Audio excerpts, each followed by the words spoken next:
योग वशिष्ठ का ये सूत्र कहता है, if you separate yourself from the body and abide at ease in consciousness, you will become one, the sole reality, everything else appearing like grass, insignificant like grass.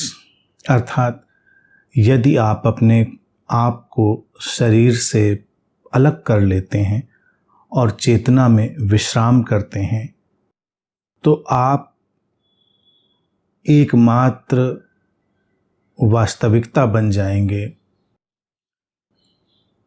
और बाकी सब कुछ महत्वहीन हो जाएगा, एक घास की तरह। हमारे जो स्व की यात्रा है, ये सूत्र उसी स्व की यात्रा को और स्पष्ट करने के लिए है। शरीर से अलग कर लेना, ये शब्द इसमें उपयोग हुआ है और पहले भी इस तरह की भाषा का उपयोग हुआ है। तो इसमें इस बात को ध्यान रखेंगे कि अलग करने का तात्पर्य शरीर से दूर हट जाना नहीं है। अलग कर लेने का तात्पर्य शरीर की उपेक्षा करना भी नहीं है। हम जो केवल अपने को शरीर ही मान लेते हैं और केवल शरीर ही मानकर जो हम कष्ट उठाते हैं, उससे अलग हो जाना,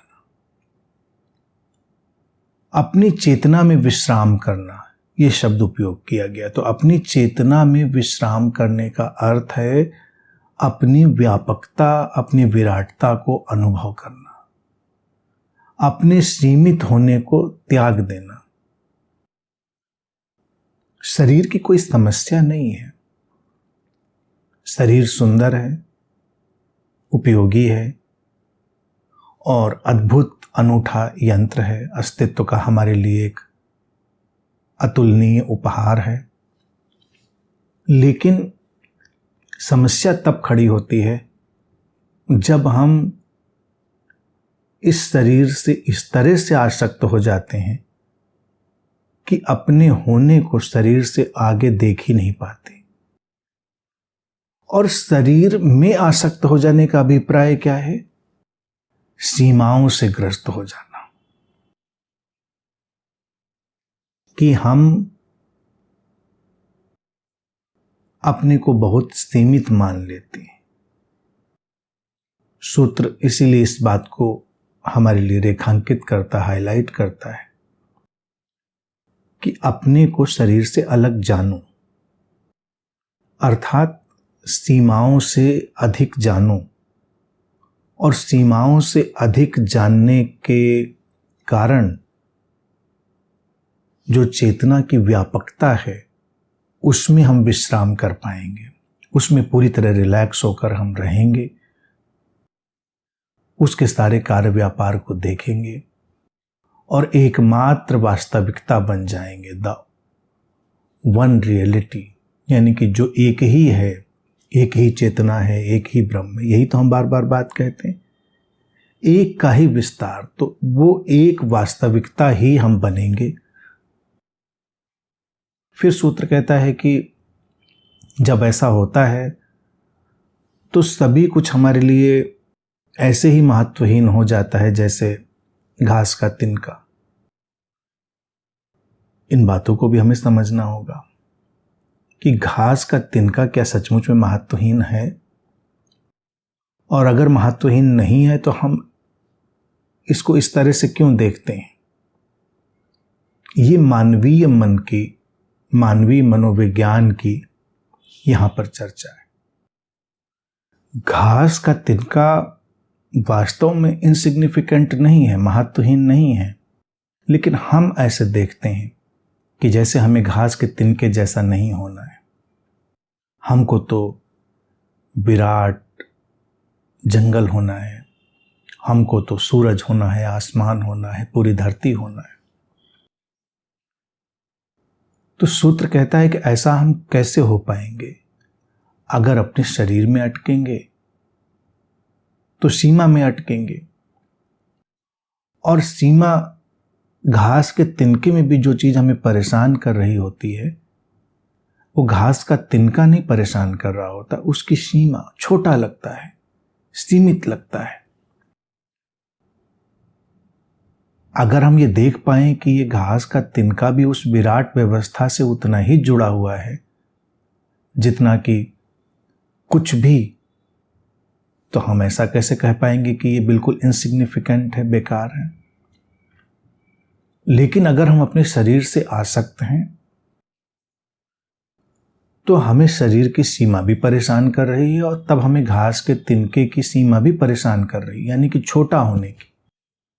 हम विराट व्यापक होना चाहते हैं, हमको कुछ भी जो ऐसा प्रतीत होता है कि छोटा बना रहा है, परेशान करने लगता है। तो एक बार जब हम अपने शरीर की सीमाओं से हट जाते हैं, व्यापक हो जाते हैं, चेतना में विश्राम का अर्थ है व्यापक हो जाना। और चेतना में क्या विश्राम करेंगे? ऐसा तो है नहीं कि शरीर को तोड़ा मोड़ा तो कोई और चेतना हमारे अंदर प्रकट हो जाएगी। सब कुछ चेतना ही है, घास का तिनका भी, शरीर भी। व्यापकता में, सीमाओं में अब नहीं बांधते हम अपने आप को। जब सीमाओं में नहीं बांधते हैं तब घटता क्या है? कितना मनोवैज्ञानिक सरल सी बात घट जाती है। सारी पहचान हमारे शरीर की, हमारी पहचान इस शरीर से जुड़े परिवार की, जाति की, कुल की, व्यवस्था की, देश की, रंग रूप की, सब फिर हमारे लिए अर्थहीन हो जाता है। जैसे घास के तिनके को लिखा ना, इनसिग्निफिकेंट हो जाता है। तो हमारे लिए फिर ये देश, जाति, कुल, ये सब कुछ इनसिग्निफिकेंट हो जाता है, क्योंकि हम व्यापकता को जान रहे हैं, हम उस एक्सपेंशन को जान रहे हैं। और एक्सपेंशन में, उस विस्तार में जाने पर ही पीड़ा का अंत है। नहीं तो व्यक्ति को अपनी इमेज की चिंता, क्योंकि उसकी इमेज उसने अपनी सीमा से बनाई। उस इमेज में उसका परिवार हो सकता है, उस छवि में उसका धर्म, उसका देश, कुछ भी हो सकता है। तो व्यक्ति जब भी शरीर से आसक्त होता है, देह को देखता है, तो वो वस्तुतः एक बड़ी सीमित छवि का शिकार हो जाता है।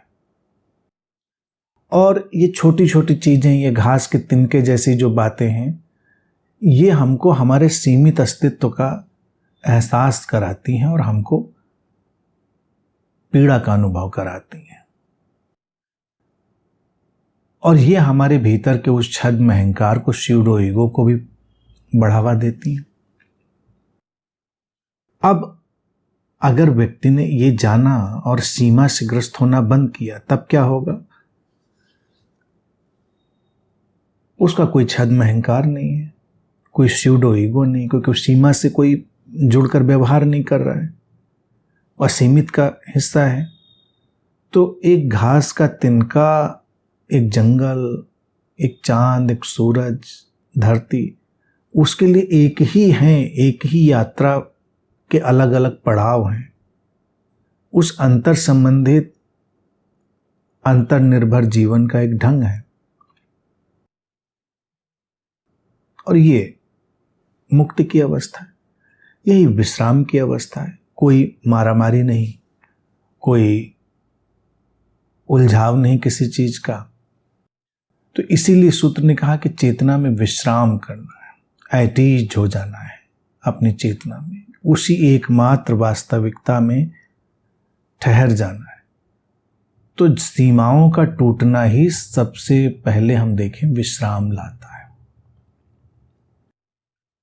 नींद में भी जो हमको विश्राम मिलता है वो इसीलिए मिलता है कि हम उतनी देर के लिए अपने सीमित अस्तित्व, सीमित शरीर, मान्यता, उस सबको भूल पाते हैं।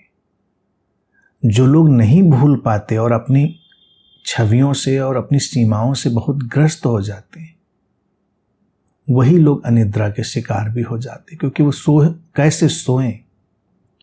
सोना भी अचेतन रूप से उनके लिए एक भय का कारण बन गया है। कौन जाने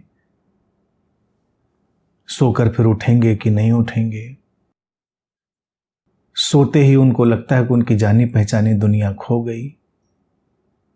तो ऐसे में व्यक्ति को एक अनजानी घबराहट पकड़ लेती है। और आज के समय में जो लोग छवियों से बहुत ग्रस्त हैं वही अनिद्रा के शिकार है। ध्यानी जब अपनी छवियों को हटाकर जीना सीख लेता है तो वो गहरे विश्राम में रहना भी सीख लेता है। फिर वो सोए या जागे, वो उस एकमात्र वास्तविकता में, वो जो एक रियलिटी है एकमात्र, उसी में रहता है और सीमाओं का उपयोग होने देता है, उनसे ग्रस्त नहीं होता। शरीर तब अत्यधिक सुंदर है, अतुलनीय है जब हम शरीर का श्रेष्ठतम सर्वोत्तम सदुपयोग होने देते हैं। और जब शरीर किसी छवि का, झूठे अहंकार का, किसी भी सीमा को हमारे ऊपर बांधने का आयोजन बन जाता है तो समस्या खड़ी हो जाती है।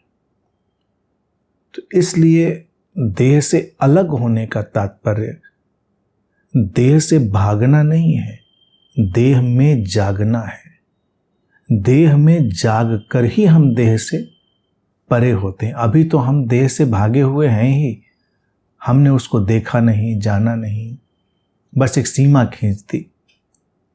कहाँ हमारी देह खत्म होती है, कहाँ दूसरे की शुरू होती है, कौन सीमा है जो हमें आसपास के परिवेश को, चांद तारों सूरज को अलग करती है, कहाँ पर है सीमा, हम उसे नहीं जानते।